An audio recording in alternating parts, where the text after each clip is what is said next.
tem como objetivo debater as propostas de tributação diferenciada das organizações da sociedade civil, como o Simples Social, regulamentação do ITCMD, imunidade tributária, SEBAS, e outras também possibilidades.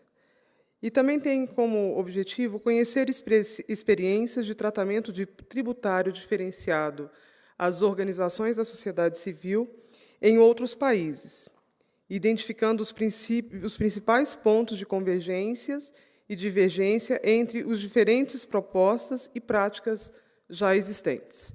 E para conduzir esse trabalho, eu passo a palavra a Raquel Quintiliano, que ela é membro do Grupo de Institutos, Fundações e Empresas GIF e também membro do Conselho Nacional de Fomento e Colaboração.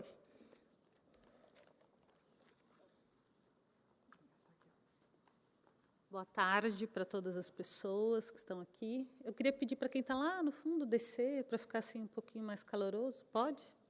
Pode ser? Tem bastante lugar aqui na frente, gente, por favor. A gente precisa de apoio moral nesse momento. Estar aqui na frente é difícil, né? Muitos de vocês já tiveram, sabem como é.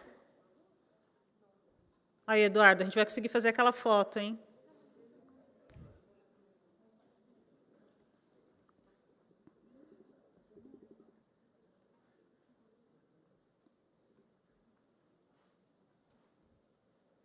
Obrigada. Bem, começando novamente, boa tarde para todos, todas e todes. Eu sou Raquel Quintiliano, eu sou jornalista, escritora, e eu estou gerente de Relações Institucionais no GIF, que é o Grupo de Institutos, Fundações e Empresas, que agrega 170 organizações que fazem filantropia e investimento social privado. Também sou membro titular do CONFOCO, do Conselho Nacional de Fomento e Participação, e estou aqui para mediar essa mesa sobre tratamento tributário adequado e diferenciado às organizações da sociedade civil. Eu sou uma mulher negra, tenho 1,70 m, estou vestindo um macacão preto e um blazer colorido com bastante laranja, verde e azul, de um tecido africano moçambicano, conhecido como capulana. E o lookinho foi feito pela minha mãe, que é costureira, fez especialmente para os eventos. Então, eu estou com ele aqui hoje. E a gente vai fazer uma discussão muito interessante, e eu acho que é o momento adequado para a gente fazer, porque estamos discutindo reforma tributária no Brasil e qual o impacto disso para as organizações da sociedade civil. Para contribuir com essa discussão, nós temos, e eu já vou falando o nome das pessoas, a organização, e já chamando para compor aqui o nosso palco, a Márcia Udes, da Fundação José Luiz Egídio Setúbal. Por favor. Guilherme Canova, do Centro Internacional para a Lei Não Lucrativa e membro da Federação Argentina da Sociedade Civil. Esther Hartwig, depois se disse eu pronunciei seu nome corretamente, e aqui eu vou fazer uma tradução livre, Centro Europeu de Direito ou Legislação para o Setor Sem Fins Lucrativos. Rodrigo Otávio Orair, do Ministério da Fazenda, aqui do Brasil. E Eduardo Sazzi, SBSA, Advogados. Eu não vou me alongar muito aqui, que eu acho que é importante a gente já passar a fala para a gente ouvir as pessoas que estão vindo contribuir nessa discussão. Eu vou pedir para que cada um se apresente, faça sua autodescrição, para que as pessoas possam saber quem somos, apresentem um pouquinho da organização, da instituição, e já tragam a sua contribuição para esse debate. A gente tem uma mesa bastante diversa, organização da sociedade civil, escritório de advogados, mas também muito envolvido com a defesa das organizações da sociedade civil, 2 pessoas convidadas de fora do país, que acho que vão poder trazer boas práticas e experiências de como esse tema vem sendo tratado ou abordado, e, em alguma medida, o que a gente pode aproveitar disso para a situação brasileira. E, obviamente, o Ministério da Fazenda, que está super envolvido com essa demanda e tem que operacionalizar, ou nos ajudar a operacionalizar isso depois. Então, eu já queria chamar para a fala a Márcia Udes, por favor.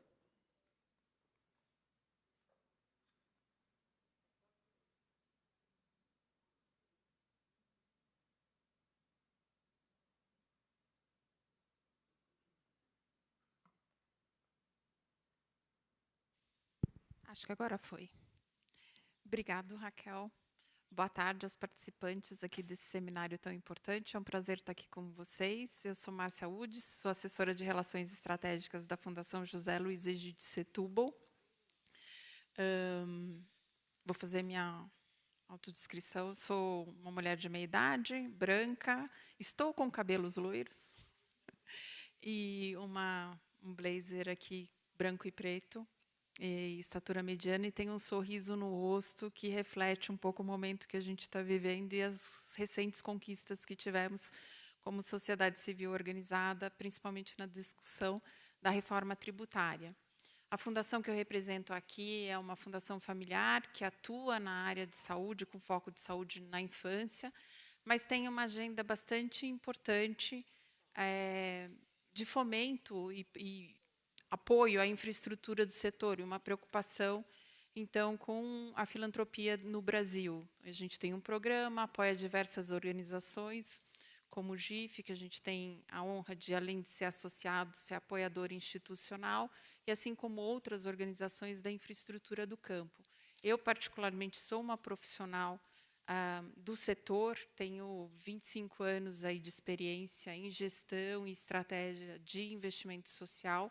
Então, eu falo do ponto de vista da sociedade civil. Até o mês passado, eu servia como presidente do Conselho Deliberativo da ABCR, e, por meio dessa posição, eu pude acompanhar diversas das discussões que levam para essa questão da tributação e também de outras questões ligadas ao marco regulatório da sociedade civil. Eu acho que aqui a minha fala eu queria dividir em, basicamente, 3 aspectos, para falar sobre tributação, ou melhor, o passado, o presente e o futuro, vamos dizer assim. E o passado, acho que eu queria falar desse passado recente, então, que foi a oportunidade de ter a reforma tributária, e aí eu vou fazer um agradecimento especial ao Ministério da Fazenda, que no ano passado, quando começaram as discussões, a Secretaria Especial da Reforma Tributária chamou organizações da sociedade civil, o GIF, a BCR, o IDES, para conversar especificamente sobre o ITCMD, que era essa aberração que a gente tinha como sociedade de ter uma taxação sobre doações de interesse público. Era uma luta histórica do setor para ter isso eliminado dentro desse tributo, que era super complexo, estadual, diferentes alíquotas, um inferno de arrecadação, uma burocracia excessiva para as organizações, que muitas delas não conseguiam nem atender, e, enfim, diversos embates aí, e que foi a felicidade de poder ter isso com o apoio do próprio Ministério, ter isso dentro da PEC do ano passado, e a gente poder, de fato, então, tirar essa incidência para organizações,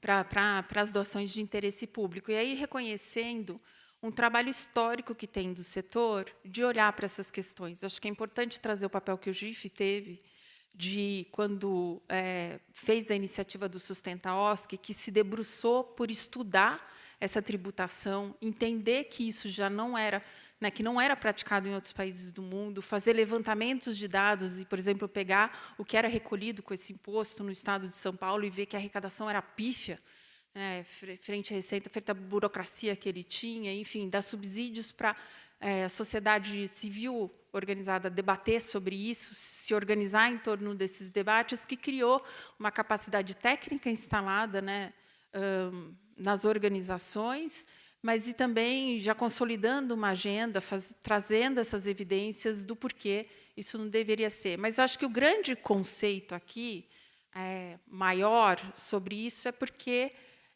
como sociedade, o que a gente quer valorizar ou não quando se pensa em tributação. E eu acho que essa reforma tributária, olhando aí mais como pessoa física até, eu acho que ela foi bastante instrutiva para a população de entender o que são coisas que a gente quer beneficiar com impostos aí, os seletivos, fatores que você traz isenção, imunidade, enfim, para coisas que são positivas para a sociedade, e você traz a taxação para questões nocivas, e a gente teve vários debates aí na agenda que puderam trabalhar e exercitar essa reflexão na nossa sociedade. A gente aqui, como sociedade civil, entende a contribuição positiva e o impacto positivo que tem no setor, então, que, de fato, ele deve ter um olhar especial e deve ser estimulado e incentivado e não complicado, burocratizado. Então, acho que essa é uma discussão mais conceitual que a gente pôde debater e ter os espaços de diálogo com os diferentes agentes do setor e que trouxe resultados positivos. Então, acho que esse é um momento de celebração aqui que a gente tem que ter do nosso setor. Isso foi muito importante. A gente está olhando agora para a regulamentação. E eu quero dizer também que foi importante porque ele só aglutinou, de novo, espaços que, nos últimos anos de articulação entre as organizações, eles foram se perderam por conta do contexto político, principalmente do governo federal, de perder esses espaços de diálogo e participação. Então, você teve uma desmobilização e articulação dessas organizações que eram referências e representativas do nosso setor, em trabalhar em alianças, e com a reforma tributária também acho que a gente teve essa concertação entre uma aliança que eu gostaria de mencionar aqui, do qual a Fundação faz parte, o GIFES faz parte, o SASE, que está ali, o escritório dele faz parte, que é a Aliança pelo Fortalecimento das Organizações, o fortalecimento da sociedade civil, que se uniu aí 21 organizações em torno da reforma tributária, organizações representativas, outras especialistas, outras fundações e institutos como nós, que fomentamos a filantropia. Nós somos doador de recurso, né? Então, é importante falar que tem um lado que doa recurso, não só que capta, mas que está nessa transação, e escritórios de advocacia, para, de fato, a gente unir esforços para poder fazer essa incidência e qualificar o debate. E aí eu entro para a minha parte presente, que eu acho que é as dores que a gente viu e sentiu no diálogo aí com o PLP 68, de conversar da interlocução, e eu acho que o que hoje a gente tem, esse desconhecimento do setor e pelos agentes públicos, ou mesmo hoje, a gente conversando bastante sobre o Miroski, e a gente vê o entendimento do setor, quando se fala da contratualização, né, do governo com as organizações da sociedade civil, mas o nosso universo é tão diverso, é tão complexo, que ele não se resume a essas dezenas de milhares de organizações que atuam em formas de parceria com o governo, não é só na entrega e na execução de políticas públicas e esse serviço. O nosso setor é mais diverso que isso. E, infelizmente, eu acho que o mapa das OSCs ele trouxe clareza de mostrar essa diversidade, mas ele não desceu um espaço a mais ainda de profundidade para entender mais a operação dessas organizações, as formas de receitas que elas têm, né, o quanto ela gira de recurso, como que vem isso, para a gente poder ter uma discussão qualificada sobre até a tributação. Então, e a gente teve situações interessantíssimas durante esses diálogos do PLP, de que agentes do governo nos perguntando sobre dados, sendo que eles podiam ter, você imagina, né, que eles poderiam ter isso minimamente com organização, uma vez que eles detêm as informações. Mas também acho que, dentro do nosso universo e das organizações, aí, pensando nas diferentes categorias e tamanhos que você tem, desde as santas casas, né, que operam aí, fazem parte do SUS, tem imunidade tributária, mas você tem também os equipamentos de educação, você tem aí até as organizações de fato comunitárias que estão ali nos municípios, nas vilas, dando atenção, às vezes humanitária ou até de acesso a serviços para organizações, mas numa estrutura muito grande e trabalhando por regimes bastante diversos. E, às vezes, eu acho que, no nosso setor, a gente replica as desigualdades que a gente tem de tratamento tributário que a gente tem na nossa sociedade, onde você tem, às vezes, algumas que têm bastante, pelas próprias características que ela tem e o que elas entregam de serviço e o valor que o Estado dá para isso, mas, assim, em comparação com outras organizações. 2 minutinhos, tá. Então, acho que o que eu falo do presente hoje, acho que a gente tem uma articulação boa da sociedade civil, mas a gente precisa avançar muito em ter dados e informações para a gente ter debates qualificados sobre como estimular o setor, aí é lógico, defendendo a agenda aqui de fortalecimento do setor através de tributação. Então, precisa ter uma agenda assim, específica e focada nessa geração de dados e e evidências para a gente, de fato, entender o que é essa sociedade civil, como que é essas mais de 800 mil que a gente vê no mapa das OSCs, mas quando a gente olha os dados da Receita, nem todas estão lá. Então, o que a gente tem no nosso setor? Tem uma informalidade? Enfim, o que precisa, de fato, para daí você poder falar de simplificação, de inclusão, de trazer todo mundo para uma mesa de debate, mas também dando um tratamento adequado para essas discussões.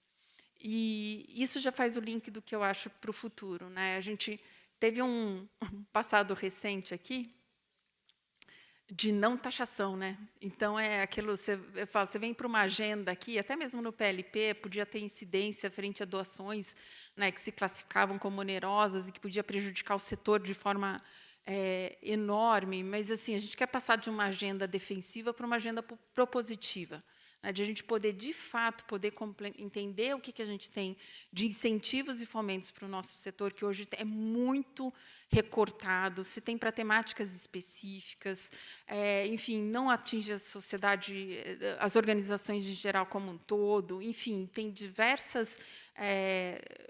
a gente gostaria de ter uma discussão mais universal sobre esse incentivo e esse estímulo. Então, esse é um desejo futuro, é uma agenda complicada, porque, pela forma dos incentivos e que a tributação deu um tratamento para a sociedade civil, ela segmentou a gente quase em silos, e aí tem um esforço da própria sociedade civil de unir nessa agenda, que hoje ela é muito segmentada. Você tem as filantrópicas de um lado, você tem as fundações de outro, vocês têm as organizações, elas estão olhando para temáticas, a educação, a saúde, a cultura, o esporte, enfim, tudo acho que numa esteira aí de regulamentações específicas, que, de fato, seria necessário uma concertação entre uma visão de setor aí, para a gente poder começar a falar de uma agenda de fomento do campo mais universal e que abrangesse todos os espectros. Porque, como foi dito na mesa de hoje de manhã, a vida se dá nos municípios, a entrega e o apoio para o desenvolvimento que a sociedade civil traz, ela acontece em cada município desse país. E cada município tem uma organização da sociedade civil em diferentes tamanhos e proporções e trabalhando em diferentes temáticas com regimes diferentes. Então, a gente precisa dar conta de ter uma visão mais universal disso e estimular e fomentar que essa contribuição que a própria sociedade quer dar para cuidar da sociedade, ela tenha um respaldo frente à tributação. Essa contribuição.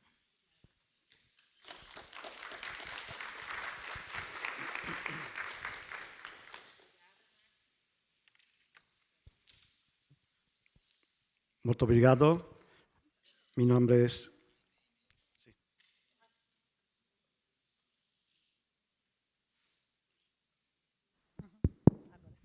Boa tarde, gente. Eu esqueci de avisar, mas a gente está com tradução simultânea. Guilherme vai falar em espanhol e Esther vai falar em inglês.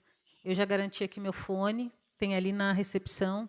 Quem precisar, é só pegar ali na frente, tá? Antes de passar para o Guilherme, acho que Márcia trouxe pontos importantes para essa discussão, trazendo esse momento de país que a gente está vivendo. Por sorte, estamos numa democracia, onde a sociedade civil pode construir junto, né, com o governo, mas, nesse momento em específico, estamos num grande debate no legislativo com relação à reforma tributária e avançando em diálogos também com o executivo. E acho que tem uma coisa que Márcia traz na fala dela, que o valor, né, que, por vezes, as organizações da sociedade civil estão pagando, ou os doadores estão pagando, para poder repassar para organizações da sociedade civil, por vezes, isso é pífio, quando a gente pensa em governo, mas isso pode significar muito para as organizações da sociedade civil ao fazer as suas ações nesses diferentes espaços, com essas diferentes estruturas e necessidades de um país como o nosso, que é continental. Super obrigada pela sua fala. Vou passar aqui para o Guilherme, trazer um pouquinho da experiência na Argentina, e depois a gente vai fazer mais trocas. Guilherme, por favor. Muito obrigado. Pido desculpas por não falar português. Trataré de hablar despacio para que me entiendan. Y por eso quiero agradecer también a los traductores que están trabajando para nosotros. Soy abogado, tengo un pantalón beige, 1,70 m, un poquito menos, saco azul, camisa celeste. Y lo que no se ve es que quizás no tengo la sonrisa de Marcia, pero sí el corazón está muy contento. Y quería decírselo. Y también tengo la cabeza con muchas ideas y muchos temas en los que he aprendido muchísimo. Y por eso quería empezar hablando un poco de Brasil, antes de empezar con la exposición más técnica, si se quiere. ¿Qué va a decir un argentino de Brasil? Va a decir que tengo una gran admiración por Brasil, considero Brasil como nuestro hermano mayor en Latinoamérica, lo cual es una gran responsabilidad, porque Brasil tiene 200 millones de habitantes, o quizás más, y tiene mucha experiencia en sociedad civil y muchísimo que aportar. Pienso que es evidente, y yo lo veo desde afuera, que la ley que se promulgó hace 10 años ha sido muy positiva, ha ayudado mucho, me parece, y lo han dicho todos aquí, a que haya una mejor interacción entre gobierno y sociedad civil, y hay verdaderamente una relación virtuosa, me parece, bastante virtuosa, al menos con algunos gobiernos, esperemos que sea con todos los gobiernos democráticos, y relación de cooperación y de complementación, y no como a veces pasa que hay relación de confrontación o cooptación, ¿no? Son las famosas 4 cos, ¿no? De la interacción entre Estado y sociedad civil. Pero me parece que empiezo con algo que pensaba decir al final, pero lo adelanto ahora.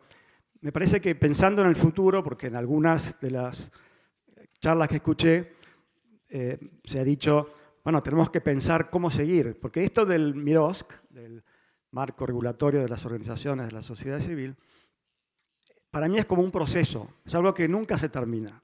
Entonces no hay que sentirse desanimado cuando de pronto los resultados no vengan o demoren en llegar. El trabajo que se haga siempre va a dar frutos. Y lo digo con la experiencia de ser un vecino de Brasil y verlo desde otros países de Latinoamérica. Y entonces en este proceso creo que puede ser una buena, mi opinión, volver a la esencia de la sociedad civil, que para mí no es ni más ni menos que el concepto de pueblo. Pueblo, pero en el sentido que se usa en nuestras constituciones. Por ejemplo, en la Constitución de Brasil dice, nosotros, los representantes del pueblo de Brasil, tenemos el objetivo, nos hemos reunido en la Asamblea Constituyente para crear un Estado, constituir un Estado donde haya libertad, igualdad, donde haya justicia, y que ese Estado sea fraterno, pluricultural o multicultural y sin prejuicios. En Argentina también decimos lo mismo, el preámbulo ya del siglo pasado. Nosotros los representantes del pueblo. En Estados Unidos dice we the people, son un poquito más audaces, ¿no? Nosotros la gente, el pueblo. Entonces, en todas las comunidades humanas tenemos por naturaleza necesidad de unos y de otros. Y en esa interacción ofrecemos y recibimos bienes y servicios, muchos de ellos de manera solidaria o liberal, como pasa mucho en la sociedad civil. Pero en determinado momento le pedimos a algunos de nosotros que se reúnan y que nos representen para crear marcos jurídicos. La constitución de un país es el marco jurídico de un país, de toda la sociedad, civil y comercial, todas esas interacciones humanas. Entonces creo que, al menos en este país, por lo que he visto y he escuchado, los funcionarios hablan de servidores públicos, se consideran servidores públicos, representantes de ese pueblo. Y me parece muy bueno nunca olvidar esto, que tenemos que recordarles a los funcionarios públicos, legisladores, jueces, gobernadores, presidentes, que el presidente en mi país al menos lo llaman el primer mandatario. O sea, es una persona que recibió un mandato de la sociedad, los abogados saben qué es el mandato, es un contrato, y es el primer mandatario, el que tiene que cumplir con ese mandato del pueblo, de crear un marco jurídico que permita a todas las personas, a todas las organizaciones comerciales, no comerciales, sin fines de lucro, y a cada ciudadano alcanzar su fin propio, el fin para el cual se han reunido, para que cada uno pueda alcanzar su plenitud como persona o como organización. Pienso que esto puede ser una idea que nos puede servir de norte en este proceso de mejora continua que tendrá que ver del marco regulatorio. Decía que soy abogado y profesor universitario y también trabajo en una confederación de la sociedad civil, soy miembro fundador de esa confederación y también tengo el honor de estar en el consejo asesor de ICNL, que es un instituto, el Centro para el Desarrollo de la Ley No Lucrativa. Brevísima historia de Argentina y las organizaciones de la sociedad civil, porque lo quiero mostrar como un caso vinculado con esto que decía recién de crear marcos jurídicos, para entender la importancia de los marcos regulatorios. En la época colonial hubo muy poco desarrollo de este tipo de organizaciones, probablemente pasó lo mismo aquí en Brasil. Cuando se produjo la revolución a principios de 1810, muchas de esas organizaciones que eran vinculadas a la Iglesia Católica pasaron a ser parte de o las sociedades de beneficencia, donde el gobierno tenía bastante incidencia, colaboraba con esas sociedades. De 1890 a 1920 hubo un fuerte desarrollo de organizaciones. ¿Por qué? Porque vinieron muchísimos inmigrantes. Eso también pasó en Brasil, pero en Argentina tuvo un impacto muy grande porque, por dos motivos. Ahora voy a decir cuál fue ese impacto, pero por un lado, a fines del siglo XX hubo todo un proceso de inversión pública en educación, entonces se logró eliminar el analfabetismo, hubo una ley y mucho dinero que invirtió el gobierno y pidió dinero a gente de dinero del país para crear escuelas públicas gratuitas y hacer que la educación sea obligatoria en todo el país. Y también se dio a los inmigrantes los mismos derechos que tenían los ciudadanos respecto a la libertad de asociación, que es parte de la Constitución Nacional, la libertad de comercio y el derecho de propiedad. Entonces, vinieron muchísimos inmigrantes. De hecho, mis padres, mis abuelos, por el lado de mis papás, son del norte de Italia, por el lado de mi mamá, son españoles. O sea, soy nieto de estas dos corrientes migratorias. Pero duró poco ese momento, pero tuvo mucho impacto. En 1914 hay estudios que dicen que Argentina era el país número 1 del mundo en ingreso per cápita. Y esa era la razón, la educación, pienso, y este crecimiento económico. Y entonces, en 1914, en un censo, la mitad en Buenos Aires de la población eran extranjeros y en el resto del país un tercio eran extranjeros. Por supuesto que había muchas dificultades y defectos, pero hubo un gran crecimiento de la sociedad civil y especialmente, como decía, fundado en comunidades de inmigrantes. Y así hay asociaciones y hospitales y escuelas y centros de salud de la comunidad italiana, de la comunidad española, alemana, británico, la mutual de la comunidad judía, AMIA, muy conocida. Bueno, y así hubo mucho. En el siglo siguiente se crean pocas organizaciones. En un momento el gobierno se hace cargo de las sociedades de beneficencia y después hasta 1980 casi no hubo muy pocas organizaciones que se crearon, entre otras cosas porque tuvimos que pasar varios años de dictadura militar. Entonces, actualmente, como decía antes Raquel, tenemos una situación en el país bastante dramática, diría. Hay 45% de pobreza, especialmente jóvenes, 7 de cada 10 jóvenes viven en la pobreza. La mitad de la población trabaja en el sector informal, o sea, no está registrada, no tiene acceso a seguridad social, a jubilación. El país dejó de tener crédito internacional, como no hemos pagado muchas veces y nos hemos endeudado mucho, entonces todavía no tenemos acceso al crédito. La presión impositiva es muy alta, en un momento la más alta del mundo, más del 100%, no sé explicarlo cómo pasa, bueno, sí se puede explicar porque hay mucha gente que está en el sector informal, o sea, que suma a ese 100%, y pagan impuestos cuando compran bienes y servicios, ¿no? Y también la inflación más alta del mundo, junto con Venezuela. Nos íbamos compartiendo este triste dato económico que afecta principalmente a la gente más pobre. Entonces ahora está bajando un poco la inflación, pero a costa de una fuerte recesión, ¿no? Y en la actualidad hay unas 100.000 organizaciones, pero muy pocas de ellas, 40.000, están formalizadas. Aquí hay un problema también de muchas dificultades para obtener la personería jurídica. El Estado sigue teniendo la autoridad para dar o no la personería jurídica. Tiene que dar la autorización para funcionar. Eso en Brasil no existe y por eso esta es una de las razones por las que Brasil tiene más de 800.000 o 900.000 organizaciones, según pude escuchar. Y solo de esas 40.000 hay 10.000 registradas en el organismo federal de impositivo. Entonces, como que están al día con su situación ante el fisco, ¿no? Entonces, ya podemos inferir que de esta realidad las dificultades en el ámbito tributario son fuertes. Voy a pasar muy rápido y en todo caso miran después el PowerPoint. Pero primero, muchos requisitos y demoras para la obtención de la personalidad, de la exención del impuesto a la renta. La propuesta es darles que nos den esa exención de modo provisorio. Casi no hay incentivos para donar, se puede deducir solo hasta el 5% de la renta.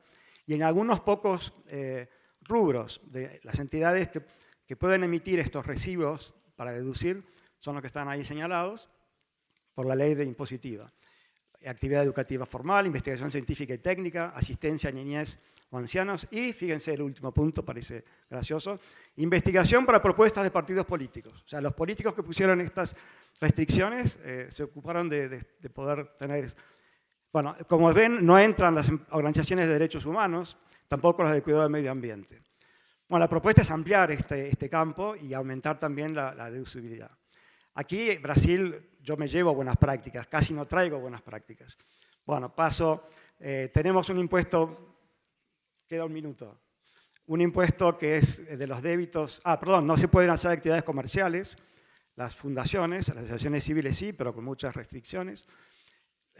Un impuesto por las transferencias bancarias, en el débito y en el crédito, que sumados dan 1,2%. La propuesta es eliminarlos. Bueno, altos costos laborales. Entonces, y también en el IVA es parecido aquí, pero pagamos un IVA muy alto, 21%. Entonces, lo que necesitamos es que el Estado conozca más sus funciones y conozca también el sector. Y por eso hace poco hemos hecho un estudio de impacto de la dimensión del sector no lucrativo, de la sociedad civil en Argentina, y en base a cuántos empleados tiene registrados, qué contribuciones hace a la seguridad social. Y los datos dicen que emplean la sociedad civil 650.000 personas, es decir, el 11% de las personas empleadas. En Brasil, acabo de escuchar que son 6 millones, o sea, una décima parte. Y fíjense que tenemos una cuarta parte de la población. O sea, aquí se ve una distancia importante entre Argentina y Brasil. 1,5 millones de voluntarios. Y la contribución económica es un poco menos que Brasil, al PBI de 3,64. Bien, entonces, conclusión. Hay demasiadas exigencias fiscales y casi no hay incentivos a las donaciones. Las organizaciones de la sociedad civil nos sentimos como subvaluadas, ¿no?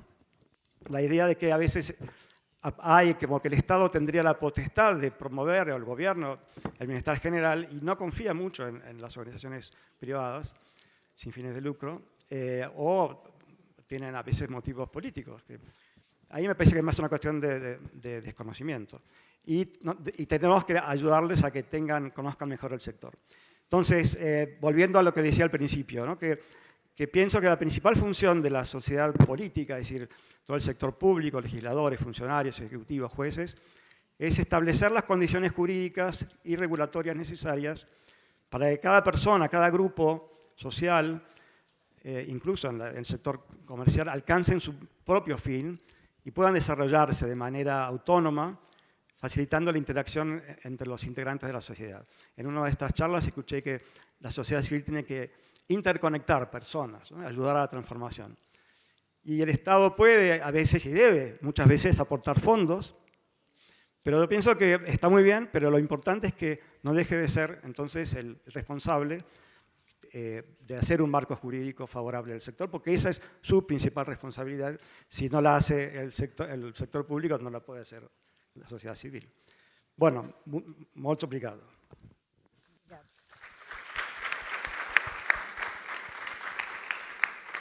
Obrigada, Guilherme. Desculpa pelo tempo, a gente realmente tem pouco tempo, mas acho que a gente vai poder fazer a discussão daqui a pouco e você vai poder abordar um pouquinho mais sobre esses assuntos. Acho que você trouxe coisas importantes para essa discussão. Por vezes, quando a gente está fazendo uma discussão sobre tributação, a gente esquece de alguns conceitos que eu acho que foram importantes você trazer nesse histórico, né? Especialmente a responsabilidade dos países e a experiência que a gente tem de articulação da sociedade civil aqui no Brasil, mas também na Argentina, com esse histórico que você trouxe, e a participação popular nesses processos. Acho que isso é muito importante a gente evidenciar. Senão parece que a gente está discutindo sobre planilhas, sobre alíquotas, mas a gente está discutindo sobre participação, né? Na medida em que a gente consegue construir espaços para discutir reformas tributárias que sejam mais equitativas, a gente está trazendo a possibilidade de que o povo, de que as organizações da sociedade civil possam ser fortalecidas e possam participar. E aí eu já trago uma coisa para você pensar aí depois, quando você trouxe esse histórico, eu fiquei pensando, você trouxe as organizações ali que foram criadas por migrantes, e aí eu fico pensando, e as organizações dos povos indígenas, e as organizações negras na Argentina?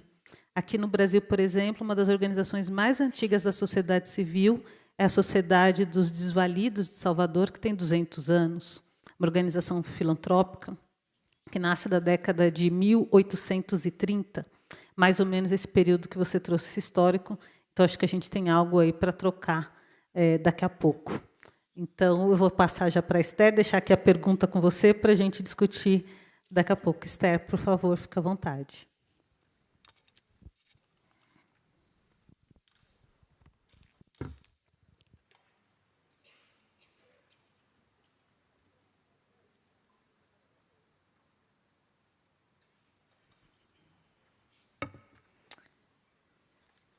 Bom dia.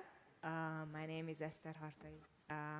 I'm a program director at the European Center for Not-for-Profit Law. It's a great pleasure to be part of this panel, and thank you so much for the kind invitation to the Secretariat. It's wonderful to see you joining and being interested in this session, and I'm really impressed by the size and the diversity of civil society organizations in Brazil. For those who did not have a chance to join the session on culture of giving yesterday, let me introduce ECNL a little bit. I also had a presentation. Thank you so much.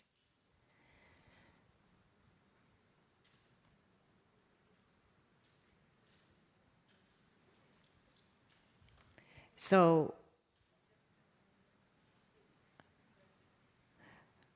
we are based in the Netherlands and have been celebrating 20 years of our operation working to safeguard civil society organizations in Europe and beyond. We monitor and research emerging trends, build knowledge, and empower our partners to create and defend their own space. One key area of our work is access to resources, including tax benefits.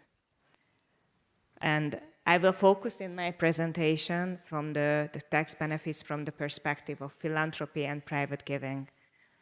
So laws and policies regulating CSO taxation can influence the fundraising activities, but also the behavior of potential donors. I believe we all agree that providing tax incentives and exemptions for civil society organizations can boost the impact of received donations and increase their sustainability. As a result, various international and regional bodies, including the UN Special Rapporteur on the Rights to Freedom of Association and Assembly, recognize the importance of adopting enabling tax laws and policies for civil society organizations. So why should government provide tax incentives? First, tax incentives for donations to civil society organizations convey an important message that governments recognize the role of civil society in addressing societal needs. Through tax benefits, private funds are channeled for public benefit. And while it's not the primary reason for donation, the tax benefits also influence the decision and the amount of donation. So based on international and regional standards and some good practices, ECNL, together with a core group of experts, formulated the fundraising principles in 7 areas, including in taxation. And 5 general principles in the area of taxations are, first, that states provide preferential tax treatment and tax exemptions to a broad range of civil society organizations. And it also includes various activities, including organizations working on environment or human rights. That tax benefits are provided in an impartial and transparent manner based on clear and objective criteria and are not used to undermine the independence of civil society. The state encourages philanthropy by providing meaningful tax benefits for donors. And then states can also create other types of incentives, such as payroll giving or the tax designation mechanism, based on which taxpayers can designate a certain percentage of their income tax to a civil society organization. And last but not least, that the procedure to obtain tax benefits and incentives is clear, simple, and quick. So what are some of the good practices for tax benefits for civil society organizations and also for donors?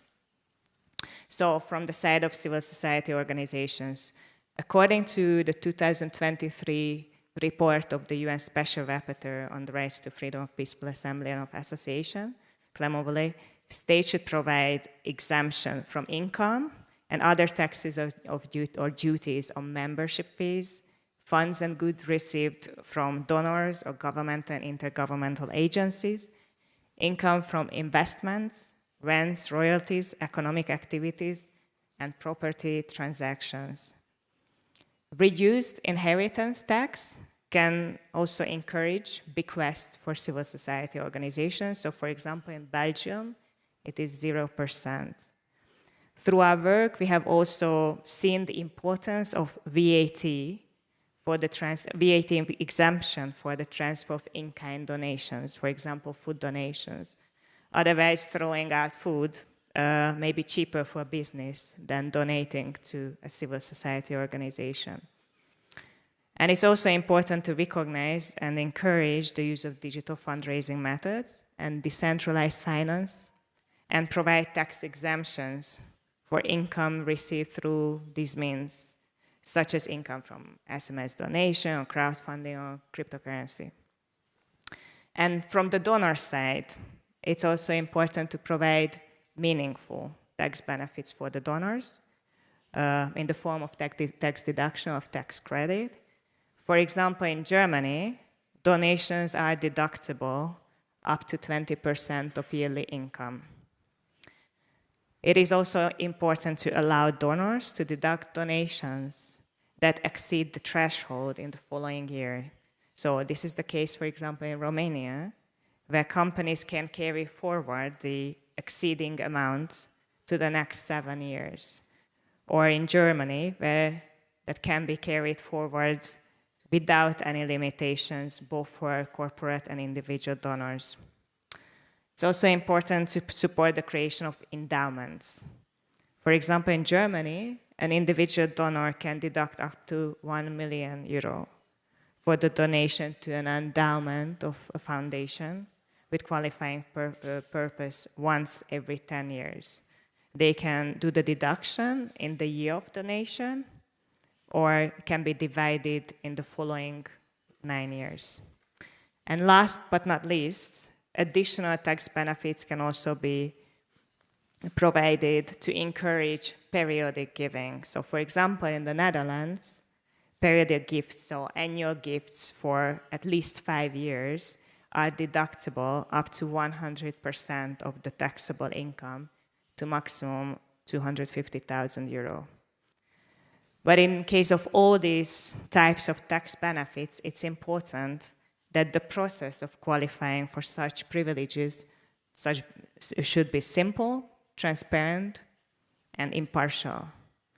This should apply for claiming tax incentives for after donation as well. So for example, in the Netherlands, any written proof is acceptable. All these examples show that governments have an important role to play in supporting and stimulating CSOs' access to private resources through tax benefits, and we can gain inspiration from countries all around the world. So let's make sure that the example of Brazil serves also an inspiration for others in the future. Obrigada.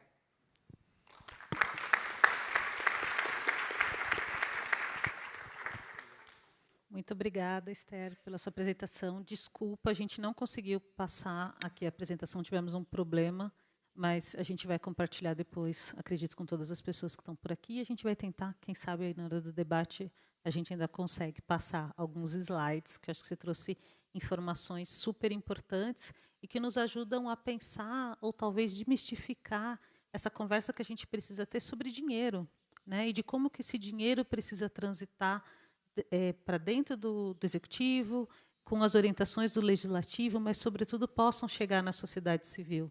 A gente, no Brasil, tem muita dificuldade, né, de falar de incentivo fiscal, de doação, de cooperação, que é o grande tema desse nosso encontro, né, cooperação. Então, eu acho que a gente tem boas experiências que Esther trouxe, que podem nos ajudar a pensar numa mudança mesmo de cultura, na forma de abordar esses temas, para que a gente possa ter uma sociedade civil mais fortalecida. Eu acho que essa discussão que você traz sobre os benefícios, tanto para quem está doando, para quem está recebendo, acho que podem ser estratégicos, e a gente precisa encarar essa discussão no Brasil, e eu acho que a gente está no momento de fazer isso. E, com certeza, o Rodrigo vai nos ajudar a entender esse ponto. Então, já passo aqui para o Rodrigo, do Ministério da Fazenda, para nos ajudar aqui a entender mais sobre isso também. Por favor, fique à vontade.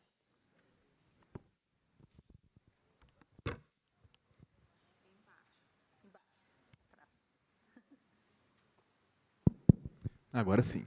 Boa tarde, cumprimentar todas e todos. É um prazer, uma honra, e cumprimentar a organização, o evento. Eu me chamo Rodrigo Oraíra, eu sou pesquisador do IPEA, do Instituto de Pesquisas Econômicas Aplicadas, junto com meu colega Renata Balbin. Mas, no momento, eu estou cedido para a Secretaria Extraordinária de Reforma Tributária do Ministério da Fazenda. Vamos para a audiodescrição, né? Eu sou um homem branco, baixa estatura, baixinho, tenho 1,66 m, média de idade.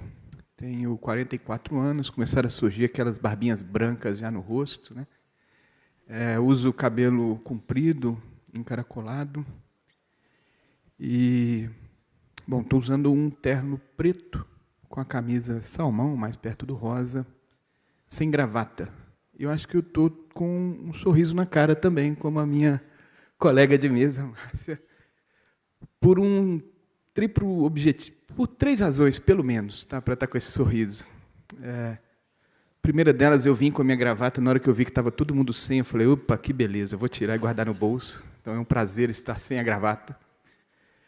O segundo é que eu estou bem relaxado, eu venho de 15 dias de férias com os meus filhos na Amazônia, depois de um período de árduo trabalho. E o terceiro é porque esse trabalho tem sido gratificante. Tem sido o trabalho na reforma tributária e que a gente vem logrando vários êxitos e, para mim, é um motivo de honra, de orgulho estar dentro desse projeto.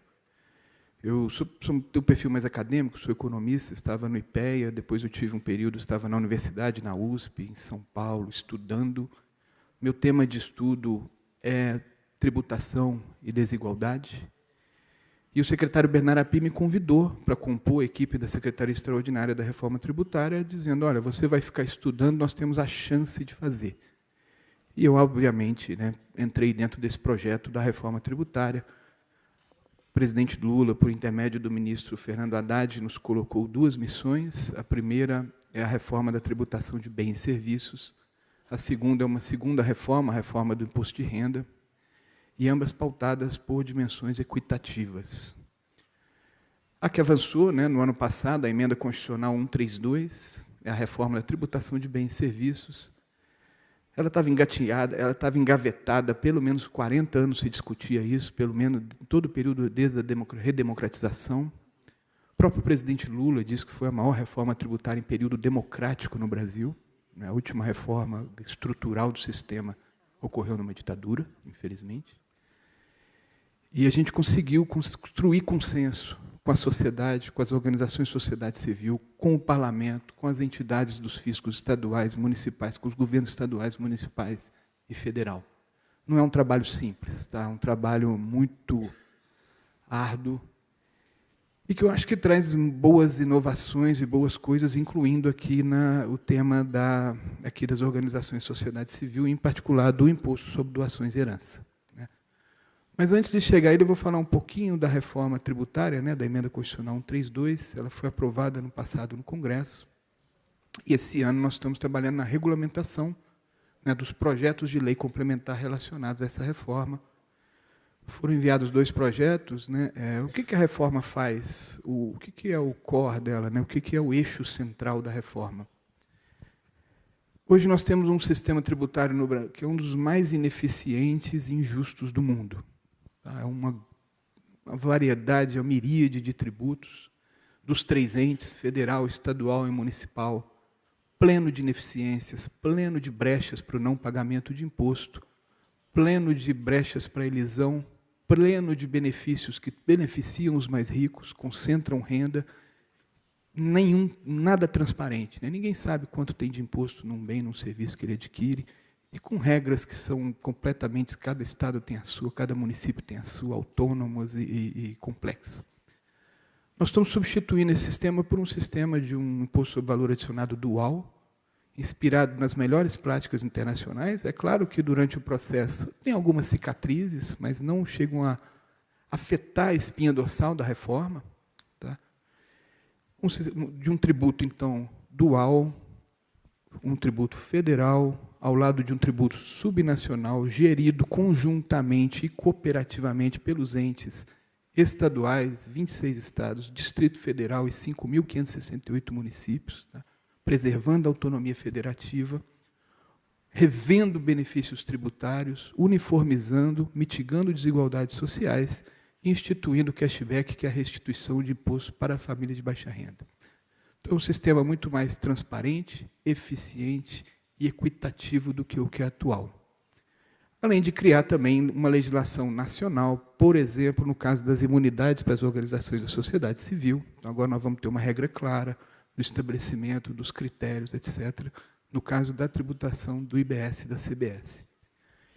Embora ela seja uma reforma focada no consumo, né, na própria emenda constitucional entraram alguns dispositivos, por exemplo, relacionado ao tributo de doações e heranças, né, o nosso ITCMD. Deixa eu só. E aí eu queria aqui falar um pouquinho dele. Né, ele entra, então, são 2 projetos de lei que estão sendo regulamentados. O primeiro, né, o PLP, o projeto de lei complementar número 68, que tem tudo aquilo que é comum desses 2 tributos que eu falei, o federal e o subnacional. O segundo projeto de lei, que é o PLP 108, também está no Congresso. Ele contém aquilo que é mais próprio dos entes, entre eles o ITCMD, né, que é o Imposto sobre Heranças e Doações no Brasil, que, no nosso caso aqui, é de competência subnacional.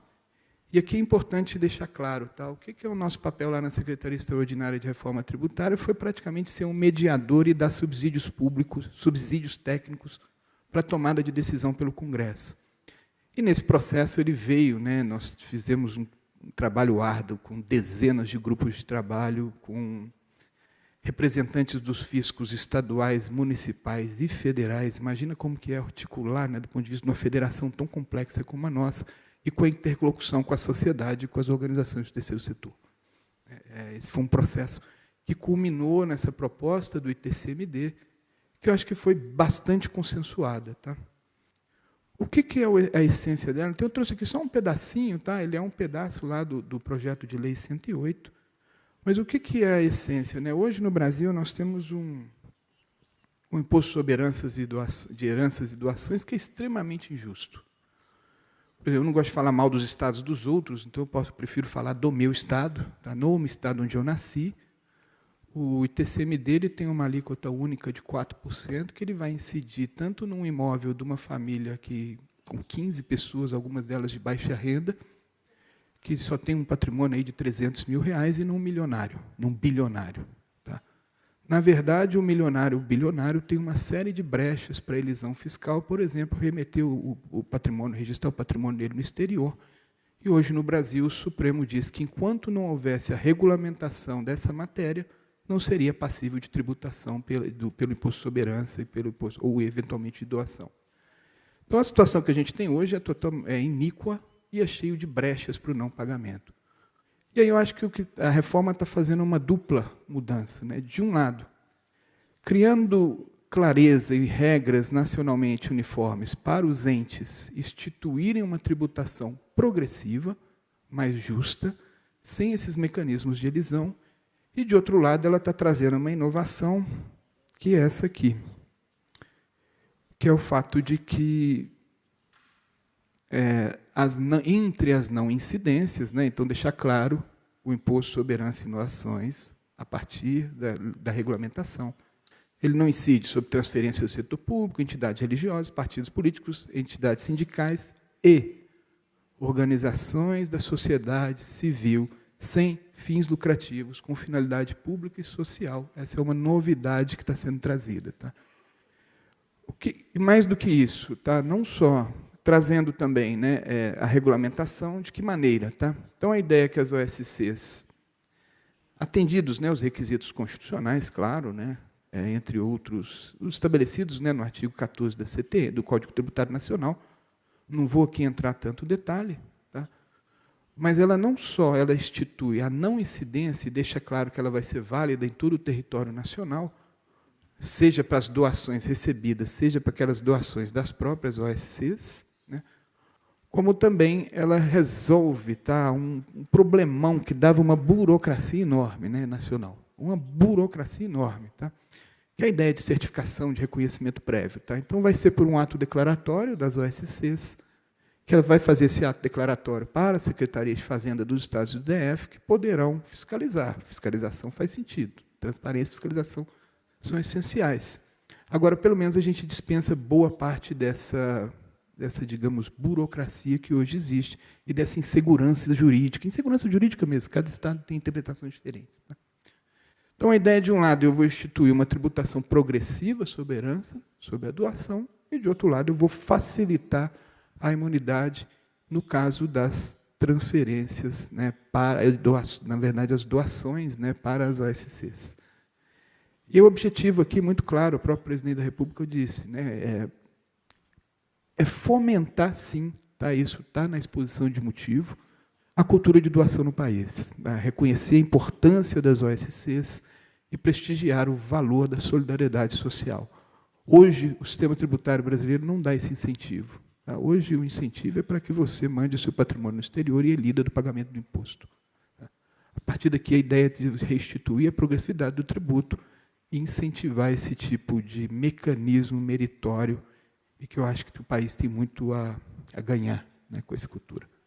Com isso, eu concluo e passo a palavra para o meu colega. Obrigado, viu? Ainda tem 2 minutinhos. Não, acho que eu prefiro ir para o debate. Vamos para o debate. Obrigada, super obrigada.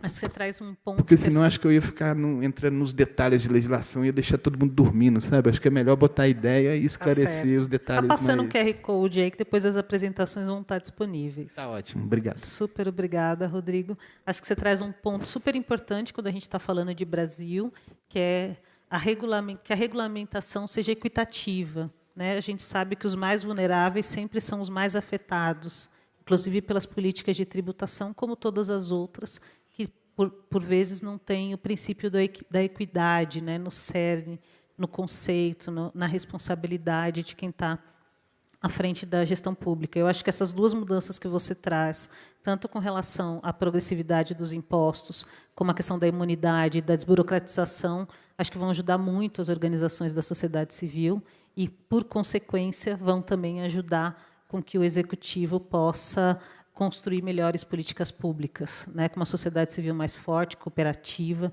mas também que possa monitorar. E já trazendo para o Eduardo Sazzi, já joga a pergunta também. Está tudo resolvido, Sazzi?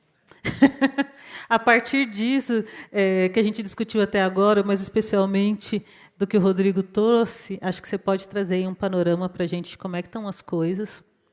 Mas eu sei que você quer falar um pouquinho também da Declaração de Princípios Interamericanos, de liberdade, de associação, de outros pontos. Então, bem-vindo, fica à vontade.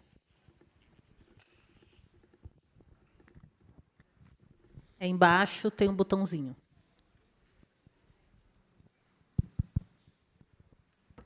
Obrigado.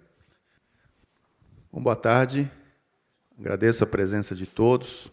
É um prazer compartilhar essa mesa com amigos antigos, amigos novos. Eu sou Eduardo Sazzi, eu sou advogado, um homem branco de 58 anos, que gosta de direito, mas também gosta de montanhas. Me visto com paletó para lembrar que sou advogado, mas a calça jeans para lembrar que nós temos que levar a vida um pouco mais leve. A reforma tributária foi um desafio. Tributar é simples, é aplicar uma alíquota sobre uma base de cálculo. O que torna difícil são as isenções, as exceções, os benefícios, os incentivos, as vantagens, que tudo isso são discutidos dentro do processo democrático do parlamento, em que alguns setores, algumas organizações, buscando demonstrar sua relevância, conseguem algum tratamento mais favorecido. E isso também foi para as entidades sem fins lucrativos.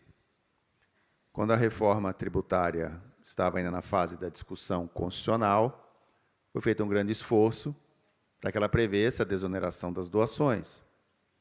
E esse esforço foi alcançado, como o Rodrigo me antecedeu já falando sobre a questão do ITCMD, dele não incidir sobre as doações feitas para as entidades sem fins lucrativos de relevância pública e social, mas também sobre as doações feitas por essas entidades. Então, nós temos aí a desoneração na entrada do recurso na entidade e na saída do recurso. E aí, dentro do princípio da simplicidade, que é um dos princípios colocados na reforma constitucional, se colocou nos projetos de lei um sistema que não prevê certificação ou autorização, mas um processo de concessão automática do benefício sujeito à fiscalização posterior. E esse princípio da simplicidade é muito importante, porque ele agora passa a orientar a forma como a autoridade pública vai lidar com a legislação tributária. Mas, quando os projetos de lei chegaram ao Congresso, os dois projetos de lei complementar, o 68, que entrou primeiro e já foi aprovado na Câmara, e o 108, que entrou depois e ainda não foi aprovado em nenhuma das casas, no projeto 68 se trazia sanções muito severas para as entidades, na redação original. Se previa, por exemplo, que no caso de perda de imunidade num ano, a entidade nunca mais teria imunidade no futuro, e ela perderia toda a imunidade que ela já tinha tido no passado.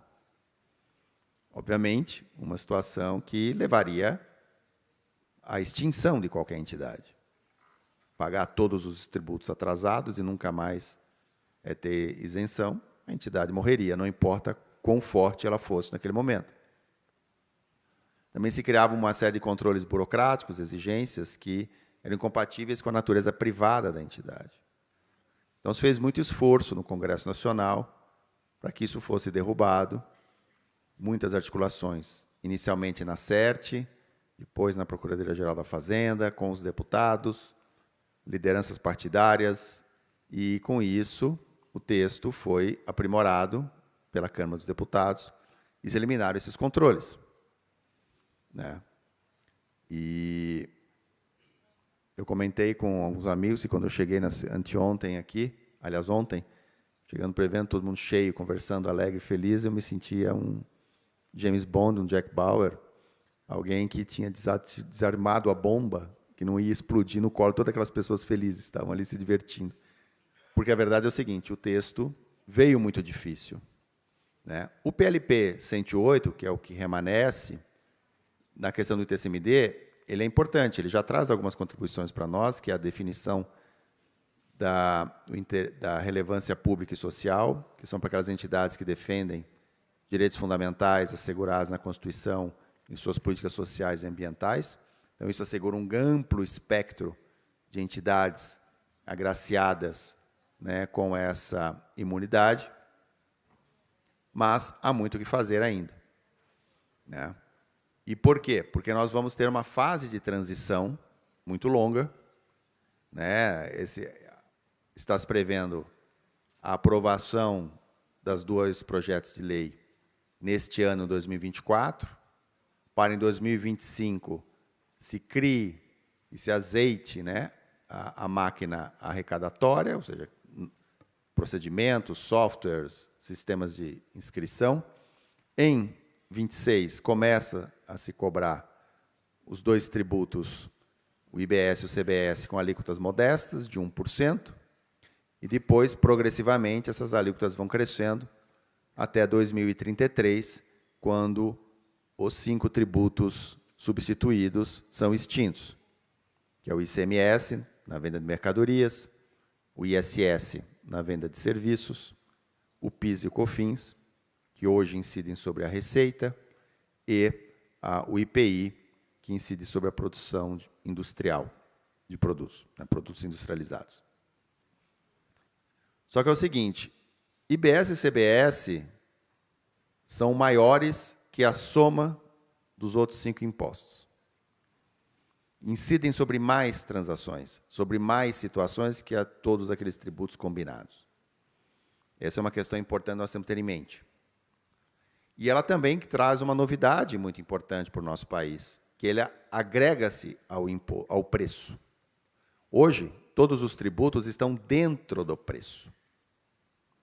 Pelo novo sistema, o preço será definido na relação comercial e sobre o preço definido se agregará um imposto.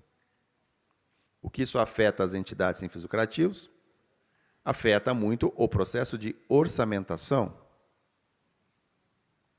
Se você vai fazer um projeto para o governo, um orçamento para fazer um termo de parceria ou termo de fomento, um projeto de lei incentivada, como Lei Rouanet, como Lei de Incentivo ao Esporte, você vai ter que pensar que esse tributo, eventualmente, vai começar a incidir sobre o preço. E isso já em 2026. Então, é necessário pensar, entender esse sistema e voltar ao processo de construção de orçamentos e de contratos de longo prazo, para que essa organização se prepare para isso. Porque 2026 está aí, parece longe, mas não está. Para quem trabalha com projetos públicos, são plurianuais, você apresenta no ano, para ter autorização no ano seguinte, para captar no terceiro. Então, é importante ter isso com bastante atenção. O segundo é que ele gera um sistema de crédito e débito, uma grande novidade, que o tributo que você pagou numa etapa anterior gera um crédito que você abate da etapa seguinte. Então, isso cria um conta corrente interessante, que é importante também se familiarizar com esse procedimento, porque isso orienta a maneira como você seleciona fornecedores. Um fornecedor no Simples Social, que é um sistema de arrecadação simplificado, ele vai lhe dar menos crédito do que alguém que não está no Simples. Isso poderá, eventualmente, orientar uma escolha, ou não. Né? Porque um dos princípios trazidos na legislação, que foi chamado de princípio de neutralidade, quer dizer que o imposto não faria com que você tomasse decisões diferentes na forma de contratação, porque ele não afetaria, como existe hoje a questão da guerra fiscal. Vou colocar a minha unidade naquele estado porque é melhor do que neste, ou fazer tal e tal transação com regimes especiais. A lei previu que não vão ter esses regimes e que esse princípio da neutralidade opera dessa maneira, de que a questão tributária não vai afetar a sua decisão econômica. Mas, sem dúvida, isso sempre afeta. Então, é importante ter atenção nesse processo de formação de preço. Agora, o princípio da simplicidade se aplica ao IBS-CBS de uma forma muito interessante, porque a CBS, como ela é uma contribuição, pelo regime que nós tínhamos na Constituição, a desoneração, a imunidade de uma contribuição para a Seguridade Social dependia do SEBAS, num processo de certificação. É assim hoje com o INSS, é assim hoje com o PIS e com o COFINS. O que a emenda constitucional trouxe é que, para você se desonerar da CBS, você não precisa ter o SEBAS. Então, começa a se construir um processo de redução da relevância do SEBAS, que é uma coisa muito importante para nós. Outra questão é que o IBS e o CBS, eles têm um benefício automático. Se você é imune, você não precisa de nenhum processo de reconhecimento e convalidação. Isso também é muito importante, né? Porque isso implica num processo mais leve de gestão. Então, o que a gente imagina, né, e essa foi a proposta da emenda constitucional, esse foi o propósito do trabalho da Secretaria Especial da Reforma Tributária, é que a gente tenhamos uma redução dos custos de gestão tributária. E para entidades sem fins lucrativos também. Menos necessidade de certificações, registros, declarações, menos horas técnicas envolvidas nisso, menos controles burocráticos, mais tempo para fazer, para gastar na atividade fim. Então, não há dúvida que nisso a reforma trouxe questões positivas. Mas ela requer uma atenção muito constante, porque vai haver necessidade de uma mudança da maneira de pensar os tributos, né? Porque todo o entendimento que foi construído em cima de ICMS, em cima de ISS, deixa de existir. Porque ele incide sobre transações, sobre bens e serviços. E ela dá uma definição seguinte: será serviço tudo que não for bem. Ou é bem ou é serviço, né? Ah, não é bem, então é serviço, né? Então, qualquer transação onerosa. Então, e essa é outra questão que foi muito importante. Porque IBS e CBS, ele incide sobre transações onerosas, não sobre transações gratuitas. E aí nós vemos o seguinte: qual é o conceito de ônus? O conceito de ônus vai vir do direito civil. Ônus é uma obrigação que eu imponho a você. Você recebe isso, algum dinheiro, com um ônus. Você recebe algum dinheiro como obrigação. Isso vai afetar as relações que as entidades têm com os seus patrocinadores ou com os seus beneficiários. É muito importante ficar atento a isso. Explico. O IBS-CBS não incide sobre doações, mas ele incide sobre transações onerosas. Então, se eu faço uma doação e você tem a obrigação de inserir a minha marca em um material de comunicação seu, isso vai ser tributado pelo IBS-CBS. Ah, mas é uma doação, Eduardo. Mas ela criou um ônus. Eu estou lhe dando dinheiro, mas você vai ter que inserir a minha marca no logotipo. Aqui embaixo, por exemplo, um PowerPoint de um evento, como nós estamos tendo hoje. Isso criaria um ônus. E, consequentemente, uma tributação. 26,5% em cima da conta. Então, vamos ter que pensar. Toda a nossa política de comunicação, nossa política de contrapartidas, o que nós oferecemos para quem nos apoia e o que nós queremos receber de quem apoiamos. Extremamente importante repensar tudo isso. Redefinir a forma como você se relaciona, né? O comodato, que é o empréstimo de uma sede, não é onerado para o IBS-CBS. O aluguel é. Ah, mas o aluguel é modesto. Vai continuar tendo que pagar. IBS-CBS. Eduardo, mais 2 minutinhos. Tá. Então, isso mostra que muitas práticas que nós temos no setor, as doações com encargos, a inserção das logomarcas dos apoiadores nos projetos, as contrapartidas vão ter que ser repensadas. Da mesma forma que nós vamos ter que repensar a formação de preços, porque o imposto vai ser valor agregado. Se hoje você comprou uma coisa por R$100 mil para ser entregue em 2028, quando chegar 2028, sobre o preço de R$100 mil vai ter o IBS-CBS. Porque naquele momento, o imposto vai estar vigendo. Então, qualquer contrato de longo prazo, é importante estar atento para isso e se organizar. Então, o que nós temos é o seguinte, embora não seja uma lei que ainda está aprovada no Congresso, ela deverá sê-lo ainda esse semestre. Todo o esforço é para isso. Então, ela vai ser uma lei que nós vamos ter que pensar sobre ela. É importante criar grupos de estudos sobre a questão orçamentária nas organizações. É importante pensar o que ela afeta. São leis grandes? São. O PLP 68, o arquivo PDF dele tem 502 páginas. É um livro. Mas é um livro que vai afetar a nossa vida. É um tributo importantíssimo. Né? Porque ele vai afetar as relações de uma forma muito mais abrangente que hoje a gente está acostumado a ver.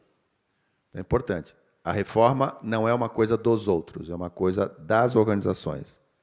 As organizações têm que se apoderar do seu conteúdo, têm que entender como funciona e pensar como isso vai afetar os orçamentos e os contratos com parceiros. Seria isso. Obrigado.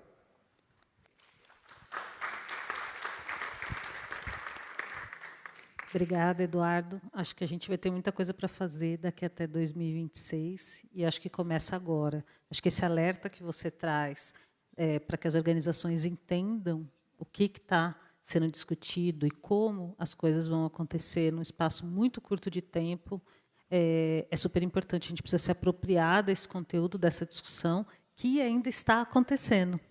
Né? O nosso legislativo ainda está debruçado sobre isso. E a gente sabe, por vezes, quando as discussões estão naquelas casas, muita coisa passa, muita coisa ainda precisa ser mais debatida, e, por vezes, até os processos e a linguagem e a forma como esses debates são feitos acabam distanciando as organizações da sociedade civil.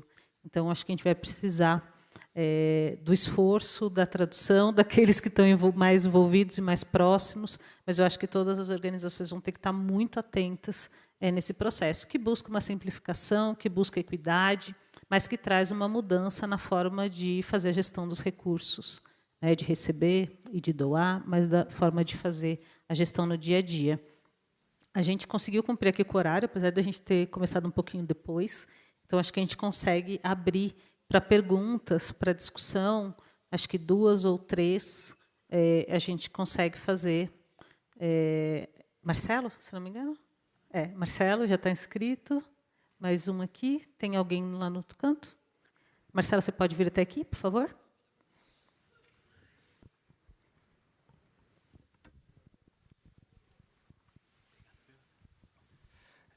Boa tarde, todos e todos. Saudar a mesa, né, pelas falas excelentes. Eu sou Marcelo, coordenador de projeto do Instituto FI, que é um assessor de filantropia, né, então a gente recebe doações e destina para projetos. Né. Eu só queria ter um entendimento da fala do SASE, acho que também o representante do Ministério da Fazenda pode comentar. Né, o que você disse, então, significa que eu, como uma organização social, que às vezes presta um serviço, né, uma consultoria, sobre esse serviço, para mim, é o 26,5%, como qualquer outra instituição. Né? Não há nenhuma diferença do ponto de vista do que a reforma está propondo, apesar de a doação já não ter mais o ITCMD. Né? E, enfim, né, eu acho que vale a reflexão de que a prestação de serviço e venda de produto para as ONGs, às vezes, é fundamental, né, para a sustentabilidade financeira, e ter uma alíquota igual, geral, para elas, pode gerar bastante complicação, né, principalmente para as que são menores. Né? E a outra questão, que também é mais uma... Enfim, Márcia participou do C20, em algumas reuniões que a gente teve em comum, a gente sabe por alguns levantamentos que hoje o acesso ao CNPJ é muito difícil para as ONGs, né? ONGs, digo, coletivos não formalizados, é muito caro, a questão burocrática cartorial é super complexa, né? Enfim, precisa ter um contador, um advogado para ajudar, e manter o CNPJ também não é fácil, né? Eu sei que não está nesse âmbito da reforma, né? Mas o quanto está no horizonte do Ministério da Fazenda, enfim, pensar um processo de ter uma proporcionalidade maior para o CNPJ, né? Quer dizer, as obrigações do CNPJ são iguais para uma organização que capta R$5.000 no ano, 10, 20 mil, e para uma que capta 1 milhão, né? Quer dizer, elas passam pelas mesmas exigências para ter esse registro, né? Não seria possível criar faixas, né, de maior proporcionalidade burocrática e também relacionada à tributação, a depender, por exemplo, do quanto uma organização movimenta, né? Enfim, acho que isso seria muito importante para dar acesso, né, a esse registro, que é o que é a nota de corte, né? Quer dizer, um coletivo não consegue acesso a recurso, porque não consegue transicionar com uma empresa, com o governo, que é muito caro abrir e é muito caro manter, porque ele, quer dizer, ele é uma obrigação igual para desiguais, né? Então, é mais essa questão que eu coloco essa reflexão. Obrigado. Obrigada, Marcelo. Por favor. Eu vou fazer de uma vez, aí depois a gente faz a discussão, pode ser? Boa tarde, meu nome é Miguel de la Vega, sou do colectivo Unidos no México. Guillermo, una pregunta. En Argentina, dices que un buen número de organizaciones no tienen la autorización de deducibilidad. ¿Cuál es entonces la principal fuente de ingresos de esas organizaciones? Y si pueden o no recibir donativos, y si causan o no impuesto. Esther, just an additional question.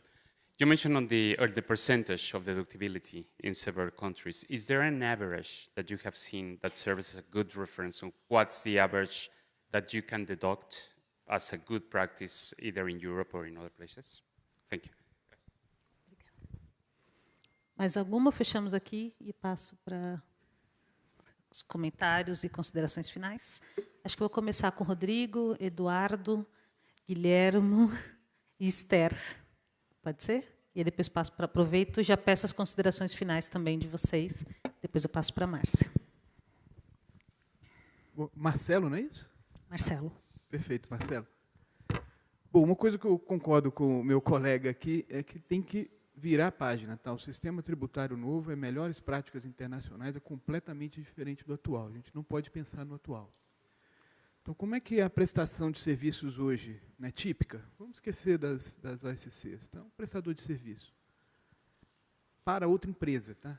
Porque, normalmente, você não vende para a pessoa física, você vende para outra empresa. Né? Como é que é? Hoje, vai pagar ISS, 2% a 5%, e vai pagar o PIS/COFINS, 3,65% normalmente. Tá? Isso é um custo para a empresa. Então, de 100, esse é um preço por dentro, não é por fora, ninguém sabe calcular direito, é uma bagunça. E é nada transparente. Nesse caso, até mais transparente. Caso específico de serviço, ainda é mais transparente. Mas, em geral, não é. Outra coisa é que você não toma crédito. Predador de serviço, mas não vou nem entrar no crédito aqui, porque a gente está falando de unidades. Mas outra coisa é que você não toma crédito. Né? Todos os seus custos tributários você acaba embutindo. O novo sistema é uma tributação sobre o consumo final. Tá? O que significa? Tudo entre empresas vai dar crédito. Esse débito é um crédito, ele não é um custo tributário. Tá? Então, o que é o IVA? Ele incide sobre todas as transações, acaba com a discussão o que é bem, o que é serviço, não interessa, a base é ampla. Não interessa. O que é serviço? Não interessa. A base é ampla, vai ter essa incidência sobre a base ampla, não tem aumento de carga tributária por um requisito constitucional, a arrecadação vai ficar no mesmo nível que a atual, ela vai dar crédito em tudo que for entre empresas e vai chegar no consumidor final, o consumidor final é um débito. Tá? Então, ele é um tributo sobre o consumo final, e por isso ele é transparente. Quando você for um prestador de serviço, for vender, não importa se a alíquota é 5, é 10, é 15, é 20 ou é 30. Ele vai transferir o crédito. Tá? O custo é o custo sem imposto. Porque a alíquota, ele vendeu por 100, a alíquota que recolher vai gerar um crédito para o tomador. E nós estamos fazendo um modelo extremamente moderno em que esse crédito vai ser compensado em tempo real. Tá? Então, o novo modelo, a prestação de serviço para uma outra empresa, vai ficar mais barata. Tá? Mais uma boa notícia para vocês. Tá bom? É esse que é um pouco da lição. E me colocar à disposição, tá? Para esclarecer, para esse tipo de coisa. Tá? Mas aí eles têm que fechar e pensar no novo modelo. Tá? Muito mais simples e mais transparente. Eduardo? Sobre a questão da inscrição fiscal do CNPJ, que é a inscrição fiscal de pessoas jurídicas, a dificuldade que nós temos com relação a isso é que nós temos que balancear liberdade de empreendimento com proteção contra sonegação, lavagem de dinheiro e financiamento de operações criminosas. Porque é um balanço entre ambas. Muita facilidade e ausência de controle de dinheiro implica em estimular ou criar um ambiente favorável ao crescimento de práticas ilícitas. Excesso de controle sufoca o empreendedorismo correto. Então, é sempre uma busca de equilíbrio. Né? Com relação à criação de uma entidade sem fins lucrativos, do ponto de vista constitucional, a criação de uma associação é muito simples. O Código Civil não impõe muitas restrições. E quando essa pessoa jurídica, quando essa entidade é registrada no cartório, ela adquire automaticamente a personalidade jurídica. E isso é um oásis brasileiro na América Latina, que a gente está tão acostumado com ele que não se dá conta.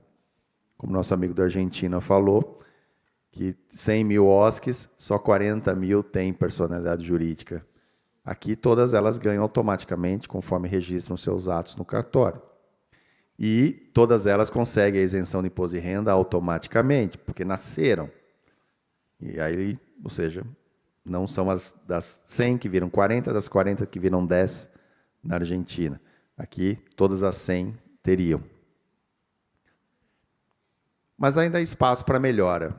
Eu acho que o espaço da melhora é que nós temos que trabalhar para a criação de um sistema de registro de entidades sem fins lucrativos mais próximo do sistema de registro de empresas, que se dá pelo sistema Redesim, né? Uma rede simplificada de registro de pessoas jurídicas com fins lucrativos, que é harmonizado entre as 27 juntas comerciais, que são os órgãos de registro de empresas.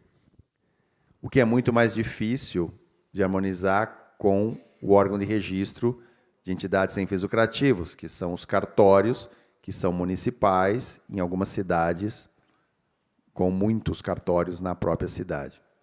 Então, esse é um desafio do sistema de registro ser um pouco mais inteligente, menos detalhista. Por exemplo, no nosso escritório de São Paulo, que existem 10 cartórios de registro, nós temos os clientes separados por cartório. E cada vez que tem uma exigência, a gente coloca na lista, esse cartório exige isto, esse outro cartório exige aquilo. De forma que cada vez que nós vamos fazer um ato para aquele mesmo cartório, nós aprendemos com o burocrata de ontem o que ele vai pedir amanhã. E é um processo totalmente insano, né? Mas que é muito frequente, porque tem muita interpretação.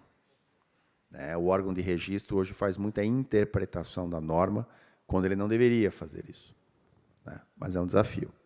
Mas é um trabalho para a reforma legislativa do país. Obrigado. Obrigada. Guilherme e depois Esther.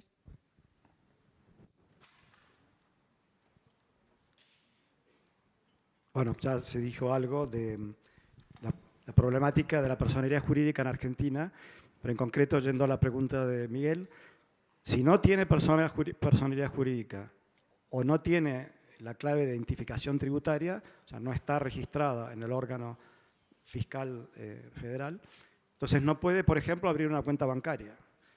No se distingue la responsabilidad de los directivos respecto a la institución. Entonces, es una sociedad de hecho puede tener unos estatutos y funcionar de acuerdo a los estatutos, o sea, tendría una cierta formalidad jurídica, una persona jurídica, pero no personería jurídica como término técnico.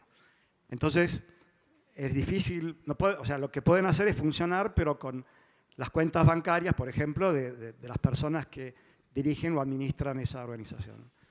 Entonces, eso pasa con muchísimas organizaciones, seguramente Tamara conoce esto muy bien, de primera mano.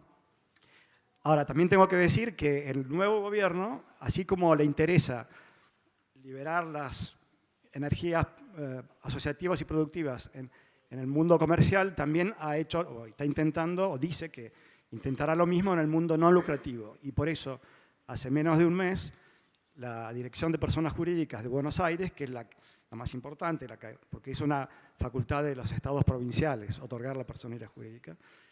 Bueno, la de Buenos Aires, que es un poco la que lleva, marca el rumbo, y las otras suelen acompañar con algunas diferencias, ha hecho un cambio ahora importante y permite una estratificación o segmentación según el monto de dinero que prevén gestionar, administrar.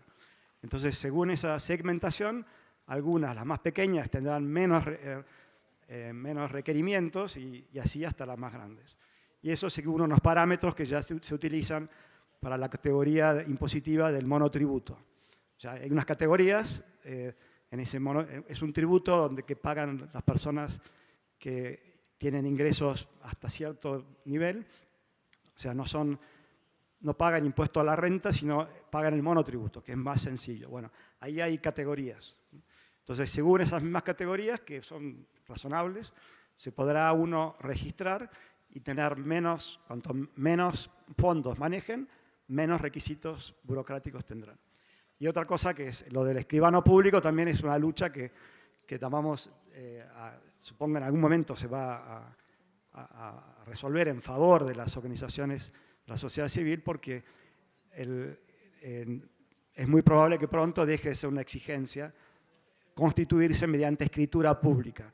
Porque el Código Civil no dice que tiene que constituirse en escritura pública, dice instrumento público, que es distinto. Los abogados sabemos distinguir una cosa de la otra. Pero durante muchos años, mis colegas escribanos han conseguido que sea un requisito esencial en la escritura pública. Eso seguro va a cambiar pronto, esperemos. Obrigada, Esther, por favor. Yes, regarding the question on the tax benefits, it really depends on many circumstances, whether it's for individual donors or corporate donors, and also what is the type of tax benefit. So if it's a tax deduction, then in that case, it's reducing the taxable income. Or in case of tax credit, it's reducing the amount of tax paid. So the percentage also depends on that. So it's hard to say like an average number, but I think these are circumstances to consider.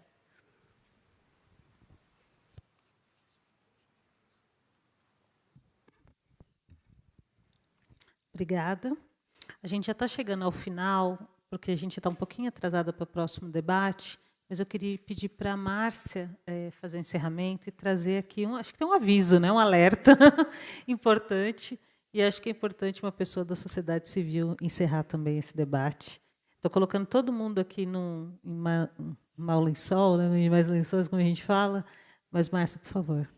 Obrigada, Raquel. Eu queria agradecer os painelistas aqui pelas exposições. Acho que Guilherme e Esther nos dá a possibilidade de refletir sobre o que nós temos aqui de precioso, que o Brasil avançou na sua legislação e na estrutura que tem para a sociedade civil organizada operar, e que a gente tem que zelar, mas também o quanto a gente pode avançar para isso. E aí é uma mensagem para você, Rodrigo, que eu vi no slide seu, bem no finalzinho ali, estava falando do estímulo à cultura de doação e a valorização, a solidariedade, né, como enfim, da nossa sociedade.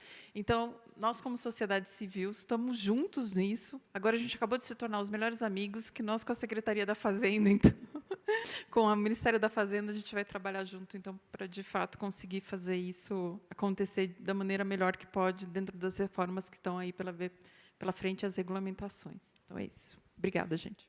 Muito obrigada a todos, todas que estiveram aqui com a gente, contribuindo, e também com quem estava aqui escutando e também contribuindo. Obrigada. Boa tarde.